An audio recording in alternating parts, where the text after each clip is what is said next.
Wisalemba muendinga pandia mekuniyaya. Wisalemba muendinga pandia mekuniyaya. Hello everyone, welcome back to the Tatas Cave podcast. And first I wanted to apologize for the delay on this next episode coming out. I've been meaning to record it for a while. But we've had several things going on, initiations, group events, and stuff like that have caused a little bit of a delay. But we are in here now. Um, Today we have two big subjects, and then they're going to break down into smaller subjects. But basically, the first one is about evangelizing, and the second one is about children born with gifts and are burdened by them. So we're going to start off with evangelizing. And the whole origin of evangelizing, as far as I have been made aware, as far as I've been taught, it comes from Abrahamic faith, right? Abrahamic faith arrived on the scene, let's say roughly 2,000 years ago. And, part of these Abrahamic faiths is to go out and spread the good word of your religion, of your God, period. You got to understand that to evangelize is to convert, in some cases even by force. So these religious beliefs tell you that you have to go out and you have to teach your religion and you have to convert people, because that is where salvation is, and that is only where salvation is. There is no salvation outside of their religious belief. And so because of this, the process of evangelizing the world, spreading things, and sometimes even by force, became very prominent. Wherever these religious beliefs went, so did evangelizing and the concept of evangelizing. And people, throughout the course of all these years, have even gotten to the point where it's a mainstream part of modern society, right? You can see people that aren't even Christian in belief, or Muslim or Jewish or anything like that. Let's say they're atheists, and their standpoints, their beliefs, they have to evangelize. They have to spread their beliefs, sometimes even by force. I believe this, so you must believe this too, because I said so, because I'm right and you're wrong, and you have to believe what I believe.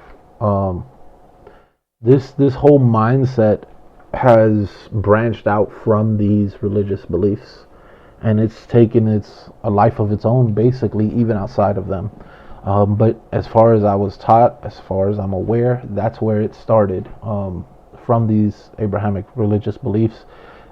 Before then, there wasn't such a, I guess you could say, like, prolific use of evangelizing. Everyone was just themselves. They didn't have the need to force their beliefs or themselves on others. And when they did, it was more of like an isolated incident where, this one person was a narcissist and they believed themselves to be the emperor of the world, and their will, couldn't be touched. But the bulk majority of the people in the world didn't see the need to evangelize over each other like this. So the whole origin of evangelizing stems from that. And it doesn't seem that bad on the nose, but you have to look at the history of evangelizing to understand how truly destructive this can actually be. Throughout the course of time, throughout the course of history in the world, right? You see that people become completely intoxicated by power. Absolute power absolutely corrupts such and such, and there's so many different sayings about it from so many different people, which is true. Absolute power absolutely corrupts, and people start getting addicted to that power, and they want to force their beliefs on others because it gives them more power. And the more you have, the more you thirst for it. You want it.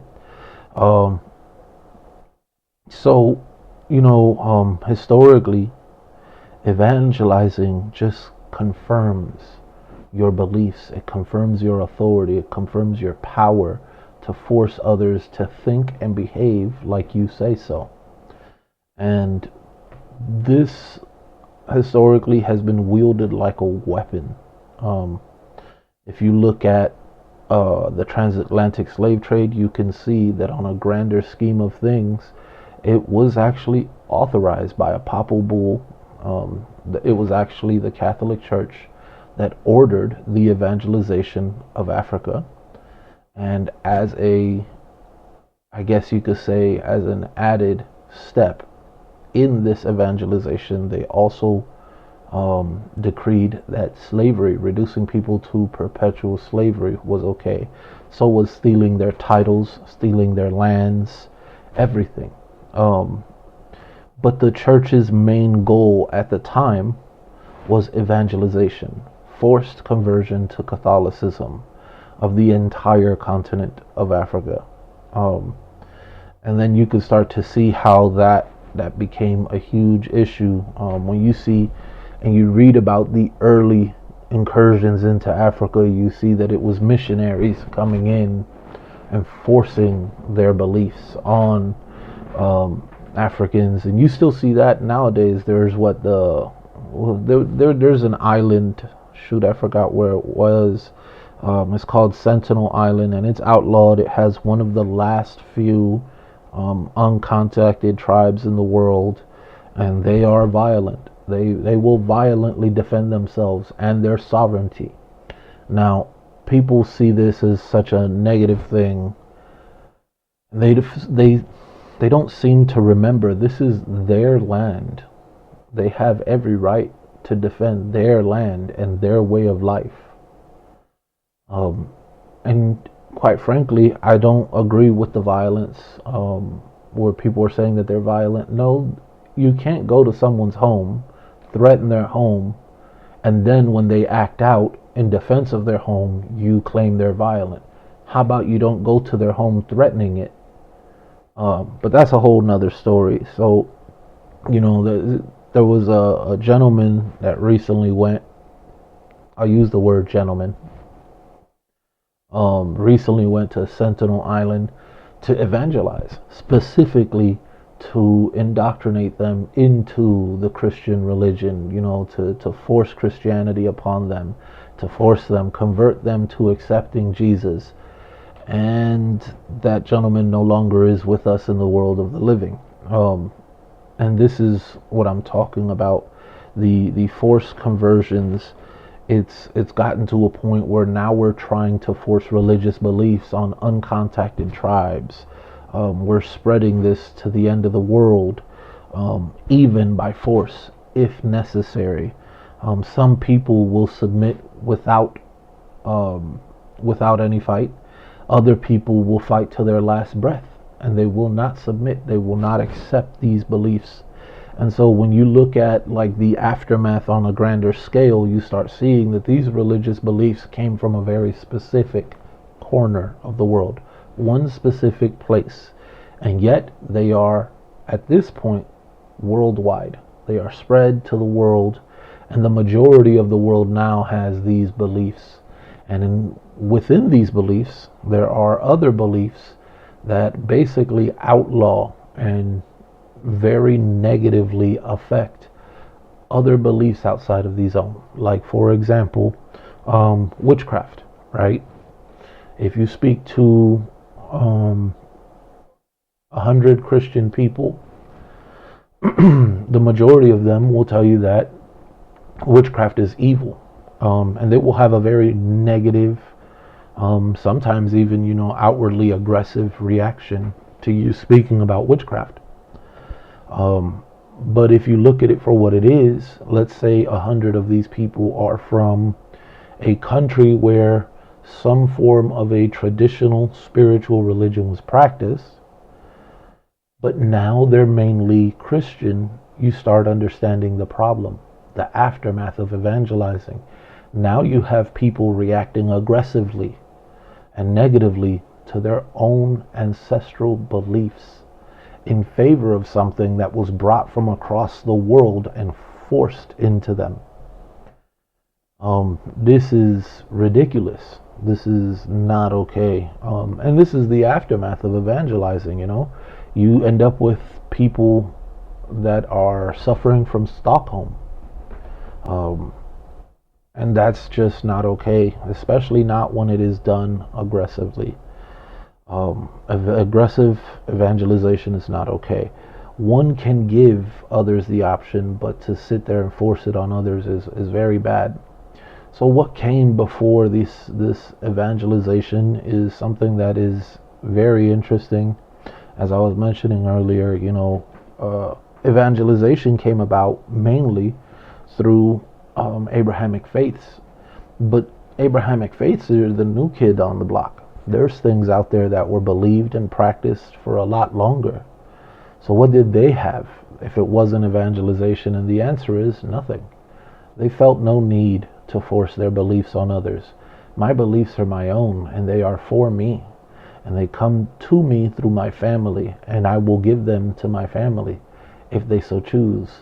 But we're not forcing anyone to believe anything. And so when you look at it in this sense, right, and you start looking at it from the sense of like, well, I walked away from the church because I didn't believe in a lot of the things they teach, right? And now I'm spiritual and I could feel the difference in my life. I feel genuinely happy. I feel a lot better as a human. I resonate better with this. And I just want to expose my family to this. I want them to feel what I'm feeling, right? The answer isn't to evangelize. The answer isn't to go over here, kick your sister's door in and be like, listen here, you gonna be spiritual because I'm spiritual and it makes me so happy. That's not how this works, right? The answer is to be spiritual, stand in your light, stand in your truth, carry your beliefs. And when you carry them correctly, and when everyone sees you glowing, they will choose to follow whatever it is that made you glow, or they will not. But either way, it is their choice. It is up to them. They can come with questions or they cannot. There is no need for evangelization. This is a very bad and toxic practice. And it is ultimately one of the things that has led this world to be so divisive and so violent and aggressive towards each other based on beliefs. No one nowadays wants to just nod and say, hey, you know what? You believe different than me. I don't really care for it, but that's fine. That's your belief. I have mine. You to the left, me to the right. We'll be fine. No one wants to do this anymore. And nowadays, everyone wants to force everything they believe on everyone else. This one believes this, that one believes that. Now they're going to go at each other and they're going to butt heads until one of them either says, well, I'm not talking to you anymore because I hate you, or one of them submits to the other one. This is what evangelization has brought to this world. And so the solution really is to just stand in your light. You don't have to preach, teach, or anything to anyone. You have to stand on your beliefs. This is what came before. We stood on our beliefs, and it was based on our embodiment of our beliefs and how great they were that other people naturally gravitated towards us. We didn't have to evangelize or preach anything to anyone. They just came to us because of how we embodied our beliefs. And so this is something that when you start looking into spiritual systems and African traditional religions and so on and so forth, you'll notice that, you know, the real ones, the elders, the leadership within these traditional religions, they don't evangelize. They embody their beliefs. And just by sheerly embodying what they believe, they command the room. And people will naturally gravitate towards them. Or they won't, and that's fine too. But people naturally gravitate towards them. The people that are supposed to be there will show up there. Period. So it's very important to keep this in mind when you moving forward, as people start getting more and more into spirituality, which I do not agree with. There's going to be a whole separate podcast episode about this, but this modern social spirituality is for the birds. I really hate seeing people pushing this narrative so hard without knowing what exactly it is they're pushing, because it is very bad.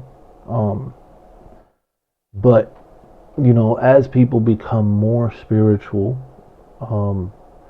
it is important for them to know that the move isn't to evangelize your belief. The move is to embody it. If you want your sister, your cousin, your mom, your dad, your auntie, your uncle, you want them to see what it is you're doing and feel it, embody it yourself. Show them the example of what these beliefs creates. Don't force them into being it. Show them the example. And if the example is good, and if the example resonates with them, they will approach you, asking you questions. And then you can go ahead and maybe introduce them to your elders, or maybe you are an elder already and you just been struggling with, like, how do I introduce this to my family? But ultimately, be the example. Embody these principles, embody these teachings. This is the correct solution, instead of forcing it on people. There's an old saying that if you grab a rock and you beat it with a hammer, that rock will never be smooth. But if you grab the same rock and you throw it into a river and you give it time, it will be polished. And so the same is true in this scenario and in many others. There is a time for aggression. There is a time for kindness. There is a time for prudence. There is a time for wisdom. There is a time for hotness. Everything has its way and its mechanic. Everything works in certain ways. And when you do not do things in the correct ways, you find yourself doing things the hard way. And possibly it might not even work at all because you're doing it the wrong way. I would say more times than not, if you're doing it wrong, it won't work. But yeah, that's the whole subject of evangelizing, and I wanted to touch on that because it was one of my suggestions in the Discord. Speak on evangelizing and why it is so bad and such and such. And there isn't much there to it to discuss, other than it came from a very unique source, from a very unique origin.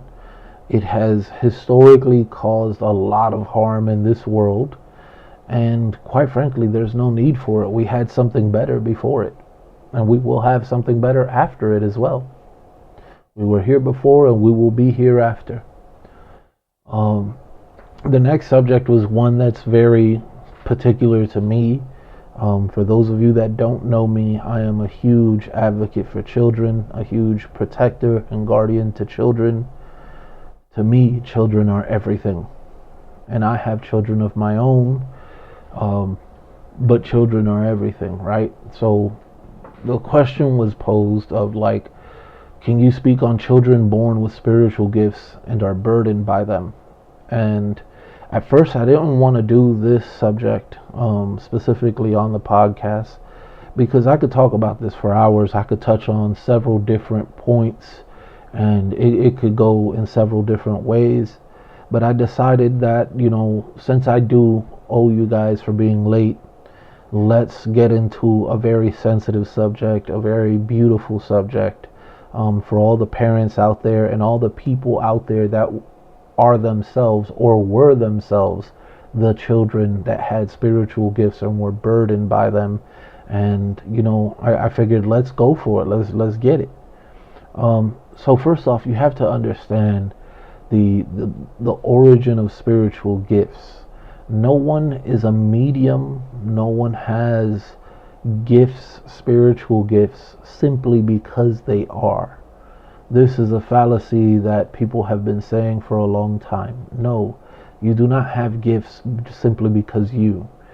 Get over yourself. This is your ego talking. The reality is, if you have spiritual gifts, it is because you inherited them. You inherited them from somewhere in your family. Someone somewhere in your family had spiritual practices. And within those spiritual practices, they had certain specific gifts and certain bonds with spirits and so on and so forth. And this was handed down through the generations until it reached you. And quite frankly, you might not even be the only one of this generation that has those gifts. Let's say, for example, you're one of 5 siblings. 3 of those siblings might have similar gifts. Or, this one has the seeing, that one has the hands, that one is the diviner. It's okay. All of those gifts came from your ancestors before you. And, in this modern time, as I was speaking earlier about evangelizing, a lot of people have been converted to, say, Christianity and whatnot. And in that conversion, they have lost the wisdom, the knowledge of these gifts. And so what you see is people that are, say, for example, church going, but yet they can speak prophecies. That's called talking to the spirits. The spirits are telling you what's coming next. Or church folks that, they have an intuition. Intuition comes from your gut. That's why they call it a gut feeling, right? But there's no such thing as a gut feeling. Your gut does not have brains. Your gut does not think. The gut feeling is something that you know that you cannot possibly know. You know something that's not supposed to be possible for you to know. And the only way for that to happen is if you're speaking to someone or someone is telling you something that you cannot possibly know, aka the spirits. But these are churchgoers that have all these things. You have churchgoers that can lay hands and heal people. This is, again, not possible. The only way for you to lay hands on someone and heal is if someone somewhere had a gift of healing, the ability to heal others, and then you inherited this gift.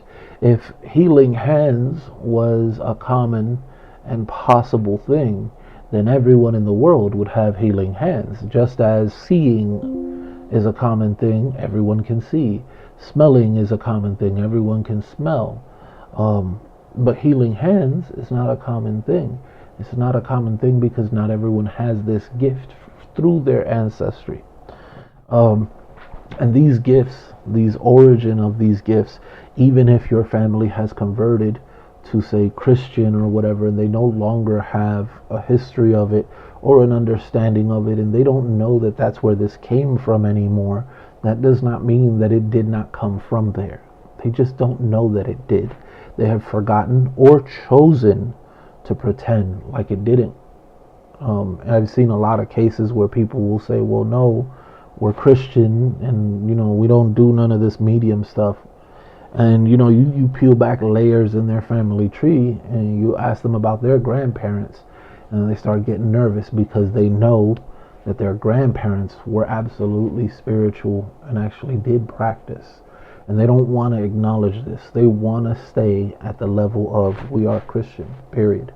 So this is a thing, but this is the origin of these spiritual gifts. They're inherited through your family, through your ancestry. People in your family practice certain religious or spiritual beliefs and spirits. They worked with certain specific spirits, and these beliefs gave them gifts that they pass down to you. In a lot of cases, these gifts were the only inheritance that some of us got, right? Some of us are descendants of enslaved people, and our ancestors couldn't leave us a house, a bank account full of money. So they left us what they could. They left us their spiritual gifts, their legacy, the one thing in the world that they had that they valued the most. They left us that so that we had a fighting chance. And in a weird roundabout kind of way, through these conversions, we've been stolen, like we've been robbed of these gifts or the understanding of these gifts. So speaking of being robbed of these gifts, the lack of teaching is something that can be both a innocent thing and a malicious thing. And what I mean by this is maybe there's no one left that knows about these gifts, that knows how to teach these children how to use these gifts. I know in a lot of cases when I speak to people and I do readings, I talk to a parent and they have children and they're sitting there and they're telling me, my child can see spirits. I have no idea how to help them. And see, that's very innocent. It's not that they mean to neglect the child of the understanding of their own spiritual gifts. It's that they don't know anymore. This information wasn't handed down to them. And so on that side of the conversation, I would say that it's like, it's okay. It's okay. But once you find that this to be the case, and once you acknowledge this, then it's up to you to address it. Become informed. Start asking questions. Start moving in certain ways so that you can then reconnect yourself to the spiritual practices where these gifts came from, so that you can then introduce your children to the teachers that they need so that they can properly process these gifts. On the malicious side of things, it would be something along the lines of, well, no, I know that these gifts exist, but they are witchcraft. Absolutely not. I don't care. We're going to silence this gift. Every time the child says, oh no, I was talking to my friend. What friend? The one in the closet. Shut up. You don't have a friend in the closet. You don't have a friend, and that's your imagination. That's a malicious movement right there. You are purposely and maliciously shutting them down from something that they are very really experiencing. And what ends up happening in that scenario, in the malicious scenario, is a lot of times these kids grow up to be adults. And as adults, they remember that once upon a time they had that friend that really cared for them. And they start seeing, on social media, someone talk about spirituality. Or they go to church and they don't resonate with this or that part and they start questioning things. And in this questioning, they arrive at spirituality. And when they arrive there, they find out that they do have these gifts. But these gifts have been so neglected that they have no control over them. It's just like, it's whenever. And these gifts may have been negatively affecting them this whole time. And speaking of the negative effects, you got to understand that this lack of teaching, both cases, right? Positive or negative, whether it was, hey, we genuinely don't know, or whether it is, no, we know, we just not going to teach you because we're Christian now. It does not matter, right? A child is a child. And, they are struggling already to understand the world that they were born into. They are learning how to life as they life. If you don't understand this terminology, I'm going to give you an analogy. I'm going to give you the keys to a car, and I'm going to go ahead and tell you, get on the highway. And this is your first time ever driving a car, but you get no do-overs. You're going to get the keys, get in the car, and get on the highway. And you're learning to drive the car as you are driving the car for the first time. It is very complicated. It is very hard already for these kids, for these children, and even for adults, everyone, at every age in your life. This is your first drive in this life. You are still learning how to life while you are actively lifing.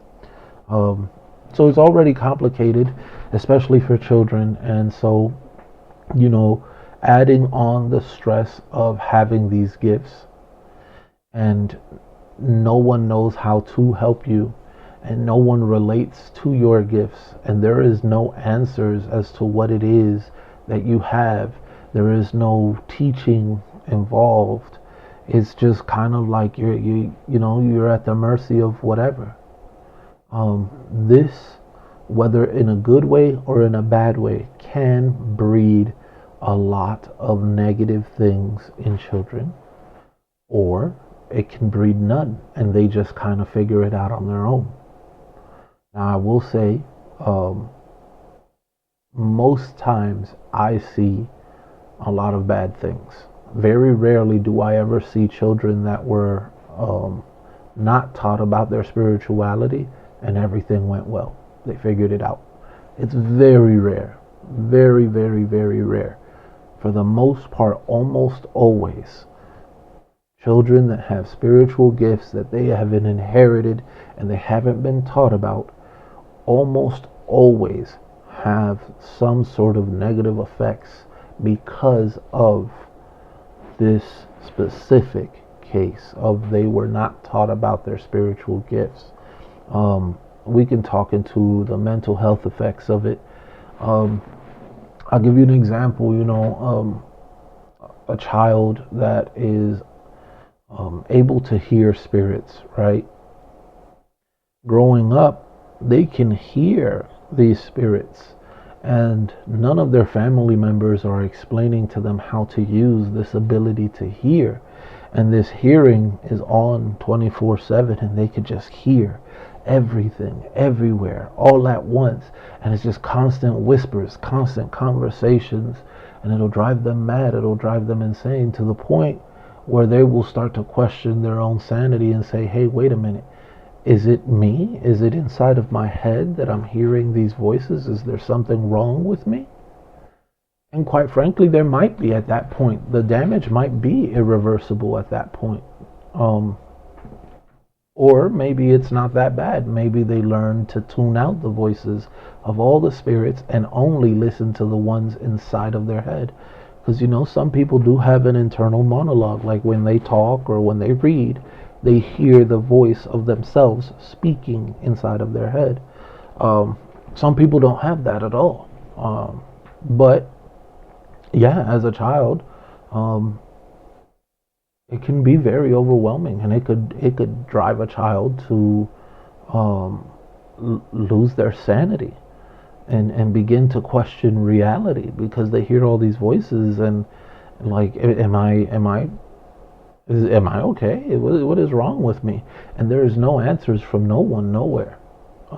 That's one example. There's another one, a child that can feel. I hate using the word an empath because people use this like a buzzword. And quite frankly, I hate the buzzwords because people just use these buzzwords, but they don't actually know what they mean. They haven't experienced this. They don't know none of this. So it's just fancy words to get more followers, more likes on social media, but they don't actually know. But, for lack of a better word, let's go with empath. A child could be an empath, and they could be picking up on feelings of others in the room. And there is no teaching, there is no answers as to what's going on.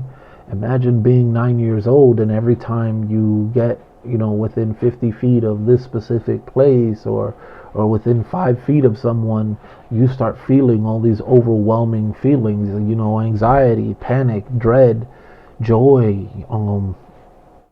There's no explanation for it. It can drive you crazy. It can make you into an introvert. I don't want to go anywhere. I don't want to see anyone. I hate all people. I hate humanity. Just leave me alone. I want to be in my room and don't bother me. It's a lot. It's overwhelming. I don't want to. I don't want to life. These things, could have been resolved with simple teaching.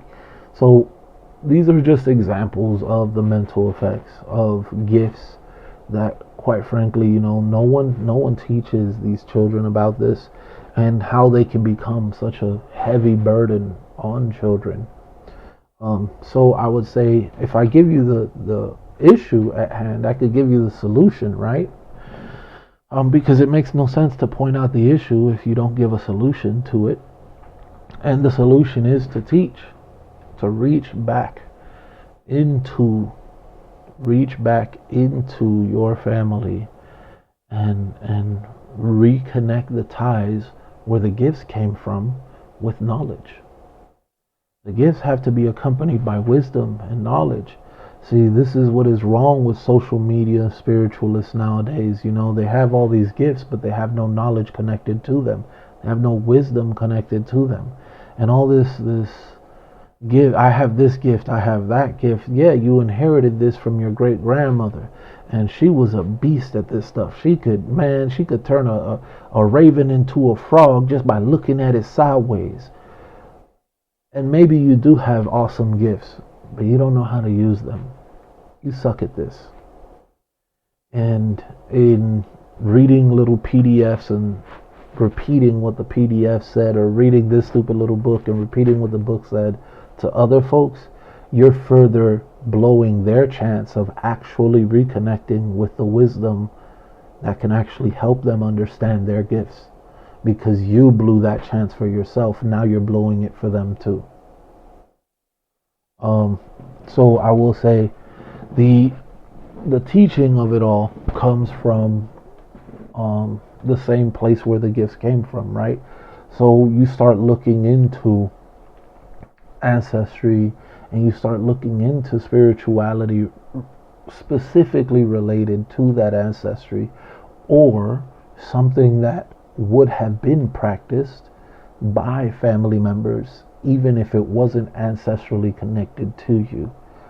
For example, I've had people come to me and they say, hey, I don't quite have Bakongo ancestry. I'm South African. And this can be true, absolutely. But Bakongo is Bantu. South African, for the most part, is Bantu. And so we would have an understanding, and there is a very real likelihood that somewhere along your family tree, someone did, in fact, have a connection to some of the same spirits that we would have in Palo. Absolutely. And so to reclaim the wisdom, reconnect the wisdom, and connect the wisdom to the gifts that you have, you might want to go down that route.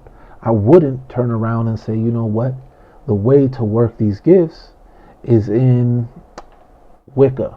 Wicca has nothing to do with the origin of your gifts, and so on and so forth. But yeah, so I would say reach back into, African traditional religions. There is more than just Ifa. Ifa is but one. And even Ifa has different flavors. There is different versions of Ifa. There is more than just Ifa. There is different things. I hate seeing this, but it's constant. It's constant. I see it all the time. People say African traditional religion, no S, no plural, singular, and they're actually talking about Ifa. That's cute, but now you're erasing the rest of us. There's more than just Ifa. And so, you reach back into these traditions and these traditional religions, and you start learning things that come from the same places your gifts came from, and you start really you learning how to use these gifts and practicing them in a safe way, in a loving environment, in a learning environment, and you start seeing that a lot of the things that were affecting you, like for example, you had this anger inside of you that you didn't know what the source of the anger was. Well, lo and behold, all these years you felt misunderstood, you felt left out, you felt like you don't fit in with anyone because you don't. And now you reach a place where you are surrounded by other people that understand your gifts, and they understand what your gifts are doing, why they're doing it, how to make it stop, how to turn it on and off at will, so on and so forth. And when you start getting that, it releases your need to be angry. You no longer feel alone. You no longer feel left out. Now you're learning about things that came from your ancestors, from someone that you never met in your life. You're learning about what they did and how they did it. And this is the beauty of, like actually being taught about these things. The problem is there is a correct protocol for this. It's not just anyone on the internet. I don't care how many times they scream to the top of the mountains and how many tweets they post giving all the most advice in the world and how speaking all confidently. If they are not elders of African traditional religions, if they are not themselves elders that can initiate others and have been acknowledged by their elders in order to initiate others, they have no business teaching in the first place, which they're already breaking the protocols and the rules by doing that. But not only are they not authorized to teach, but they don't have the wisdom and the experience that you need for them to teach you or your child.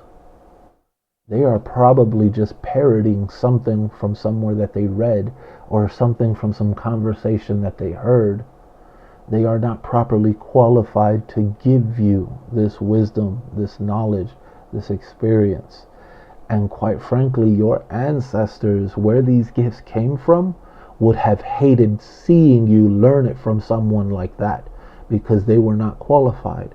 And guess what your ancestors did? Your ancestors had to follow the protocols. So they would have learned and used these gifts from a qualified elder. And now they're seeing their descendants breaking protocol.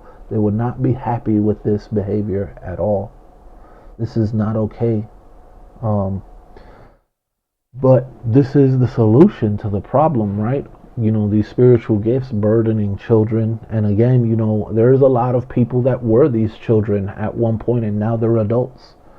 And, they seek to correct the issue. I was once a medium, but now I'm not sure. I'm not sure that I can use these gifts. I'm not sure that I actually have these gifts anymore. And, the correct answer is to double back to African traditional religions, see which ones resonate with you, see which ones resonate.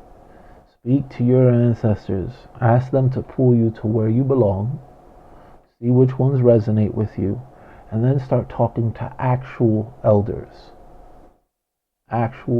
in those traditions, and see about moving towards the same paths as your ancestors. See about learning about your gifts, and you will see that even if you were one of these children that once upon a time had gifts and you're no longer sure that you have them, it's never too late to come back around and learn about them and possibly even reboot them and start using them again. It's never too late.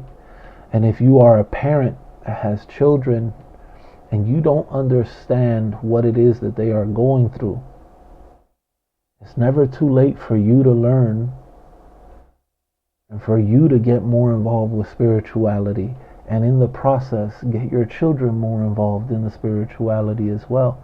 It's never too late. Never too late. With all that being said, I did just want to say, y'all, it has been a wonderful, wonderful beginning of the year. I really appreciate all the support that we've been receiving, specifically from the members of the Insul, the Palo House. We've also been receiving a lot of support from people just coming by, hey, what the hell are they doing over there? We've been receiving that kind of support as well. I do want to ask everyone, hey, spread the group events, spread the readings. Let people beware that these offerings do exist, that this temple really is trying to help people. We can get help out there, but don't force it on others. Don't sit here and bend people's arms, twist their arm, and tell them you must get a reading. Nope. Hey, listen, if you need a reading, I know a person. That's it. And as I said, I appreciate everyone. Thank you for supporting. If you would like to see us continue, every little bit of help counts. It helps greatly. So once again, make sure you donate, spread awareness to whatever group events we're doing, readings. The links will be included in the description. Thank y'all. Appreciate y'all. Y'all have a good one.